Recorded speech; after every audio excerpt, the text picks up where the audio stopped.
awaits players when they first land on Aeternum is a new discovery of a new world. When you first arrive on Aeternum, you're going to be kind of at ground zero. Your ship has crashed. There's nobody around who's on your side. Pretty soon, you're going to start to meet other players, and you're going to start to understand that life on Aeternum is very much a band together or die alone situation. When we created Aeternum, we wanted to design and create a vast, explorable world. Players will quickly realize that nothing ever really dies in this island. No soul can leave the body. It is the magical resource that grants the power of immortality, and it is called Azoth.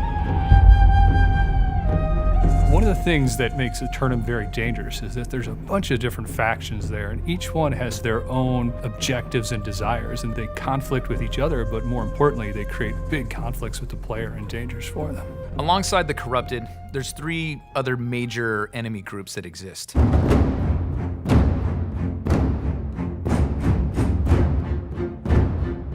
The Lost are the sort of soulless wretches of our game. They're people who have eternal life but have it without a soul, and as you learn, that is not a pleasant fate. They're stuck in this sort of like half-death state because they've died in some horrific way, or sailors who have crash-landed on this island and sort of washed ashore here. They're the ghouls, the undead versions in our game.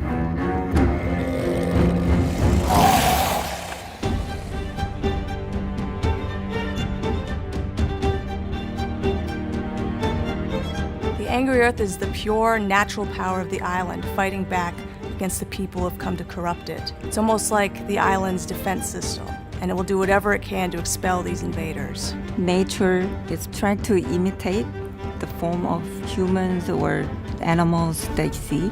And some are like more humanoid, but there's other ones that are more of like a constructed monstrosity. They mask themselves in order to fight back from what they consider is an infection.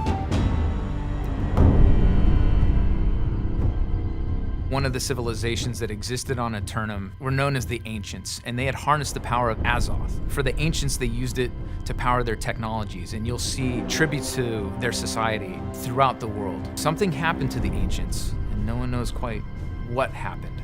The remains of their civilization are there, and their secrets are there for you to discover.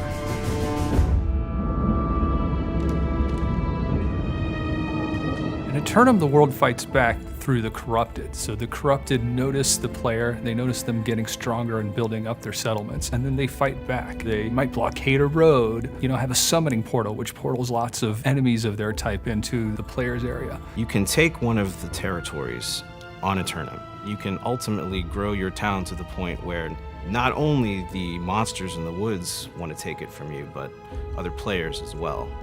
And when we have these massive wars over these territories, it's pretty special.